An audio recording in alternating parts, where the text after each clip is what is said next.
Episode 124 jealous Shiv. अब तक हमने पढ़ा कि वीर के शिव को इवा के पास्ट लाइफ के बारे में सब कुछ बता दिया था, जिसे सुन शिव बहुत गुस्से में था। वो तो शर्मा परिवार को अपने हाथों से खत्म करना चाहता था, लेकिन वीर ने उसे समझाया कि इवा को पहले अपना बदला खुद लेने दो, बाद में हम उन्हें खत्म करेंगे। अब आगे। इवा ने इशारे से ही शिव को उस तरफ जाने को बोला। शिव भी इवा की बात मानकर उसे लेकर किचन में चला गया। उन दोनों ने देखा कि वीर और वंश साथ में खाना बना रहे थे। इवा तो खाने की खुशबू सूंघकर ही बोली, वाओ भाई, आप मेरे लिए चिकन लॉलीपॉप बना रहे हो। आई लव यू भाई, आप दोनों बेस्ट हो, लव यू। शिव ने जब इवा को वीर और वंश को लव यू कहते सुना तो वो चिढ़ते हुए बोला, मैं तो हमेशा तुम्हारे लिए खाना बनाता हूँ, लेकिन तुमने कभी मेरी तारीफ नहीं की। और इन दोनों ने एक बार क्या खाना बना लिया, उसे खाने से पहले ही तुम उनकी तारीफ कर रही हो। ये बोल शिव ने इवा को वही एक चेयर पर बिठा दिया। उसकी बात पर वीर और वंश को हंसी आ गई। वंश ने वीर से कहा, भाई क्या आपको यहाँ कुछ जलने की बू आ रही है? शायद कुछ जल रहा है। वीर भी मजाक में बोला, हाँ मुझे भी ऐसा ही लगता है। ये बोल उसने वंश को हाई फाई किया। शिव और भी ज्यादा चिढ़ गया। उसने उन दोनों की तरफ देखा और कहा, जब तुम दोनों की शादी होगी तब मैं तुम्हें बताऊंगा कि जलना किसे कहते हैं। मुझे नहीं करनी शादी, वीर और वंश दोनों ही एक साथ बोले। फिर उन्होंने एक दूसरे की तरफ देखा और अपने कंधे उचका दिए। तभी पीछे से एक आवाज आए, किसकी शादी और कौन शादी कर रहा है? जब अपने आवाज की तरफ देखा तो वहां वेद खड़ा था। शिव ने जब वेद को आते देखा तो उससे पूछा, अब तुम यहाँ क्यों आए हो? वेद ने अपने चेहरे पर मासूमियत लेकर कहा, भाई वो वीर भाई ने बताया कि वो आज रात यही आपके साथ रुकने वाले हैं, तो मैं भी मस्ती में शामिल होने आ गया। फिर वो इवा की तरह मुड़कर बोला, डॉल देखो, मैं तुम्हारे लिए आते वक्त आइसक्रीम लेकर आया हूँ, वो भी तुम्हारी फेवरेट फ्लेवर की। इवा आइसक्रीम के नाम से ही खुश हो गई।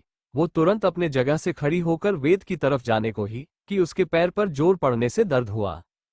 शिव ने तुरंत इवा को संभाला। वीर और वंश भी आगे आते हुए बोले, गुड़िया क्या तुम ठीक हो? ज्यादा दर्द हो रहा है क्या? शिव ने गुस्से से वेद को घूरा, जिससे वेद तुरंत वीर के पीछे छिप गया। उस बेचारा को तो पता भी नहीं था कि इवा के पैर में दर्द है। उसने पूछा, डॉल क्या तुम्हें कहीं चोट लगी है? इवा ने जब सबको खुद की फ्रिक करते हुए देखा तो वो बोली, भाई शिव कुछ नहीं हुआ, बस अचानक से उठने से पैर पर जोर पड़ा। अब ठीक है, ज्यादा दर्द नहीं हो रहा। फिर बात बदलते हुए कहा, चलिए न जल्दी से खाना खाते हैं, मुझे जोर की भूख लगी है। वेद शिव की नजरों से दूर होने के लिए तुरंत बोला, मैं आइसक्रीम फ्रिज में रखकर आता हूँ। ये बोल वो तुरंत वहां से भाग गया। वीर ने शिव से कहा, शिव तुम गुड़िया को डाइनिंग टेबल पर लेकर जाओ, हम अभी खाना लेकर बाहर आते हैं। शिव ने कहा ठीक है और इवा को अपने बाहों में उठा लिया। शिव इवा को लेकर सीधे हेड चेयर पर बैठ गया। इवा ने जब देखा कि शिव का उसे नीचे बिठाने का कोई इरादा नहीं है तो उसने खुद ही शिव की गोद से उतरने की कोशिश की, लेकिन शिव ने उस पर अपनी पकड़ और भी टाइट कर ली। इवा ने शिव को रिक्वेस्ट करते हुए कहा, शिव क्या कर रहे हो आप? भाई यहाँ है, प्लीज मुझे नीचे उतरो। शिव ने इवा की बात को पूरी तरह से इग्नोर किया। वो अब भी इवा को अपने भाइयों की तारीफ करने से जेलस था। वो अब फिर से उन लोगों को इवा से पास नहीं बैठने देगा। इवा ने जब देखा कि शिव मान नहीं रहा और उसके भाई कभी भी आ सकते हैं तो उसने जल्दी से शिव के गाल पर किस किया, फिर अपनी स्वीट आवाज में बोली, प्लीज। शिव अब इवा को इस तरह देख मना नहीं कर पाया और उसने इवा को अपने पास वाली चेयर पर बिठा दिया। वही वीर और वंश ने शिव और इवा की ये हरकतें देख ली थी। उन दोनों ने एक दूसरे की तरफ देखा और मुस्कुरा दिए। वो दोनों दिल से इवा और शिव के लिए खुश थे। वीर और वंश सब खाना लेकर बाहर आए। वेद भी आकर एक चेयर पर बैठ गया। वीर और वंश ने आज खाने में chicken lollipop, fried rice, mutton curry, रोटी और चिकन क्रिस्पी बनाया हुआ था। सबने साथ मिलकर खाना खाया।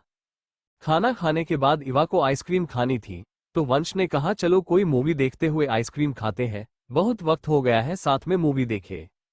सबको वंश का आइडिया अच्छा लगा तो उन्होंने हॉल में ही टीवी पर एक कार्टून मूवी चलाई। वेद ने तो मेड से कहकर हॉल में ही गद्दे सेट करने को कहा। इवा और वेद नीचे गद्दे और बैठ गए। वही शिव, वीर और वंश सोफे पर ही बैठे थे। सब आइसक्रीम खाते हुए मूवी देखने लगे। शिव ने जब इवा को हंसते हुए मस्ती करते हुए देखा तो उसके चेहरे पर भी अपने आप मुस्कान आ गई, जो उसने किसी के देखने से पहले छिपा ली।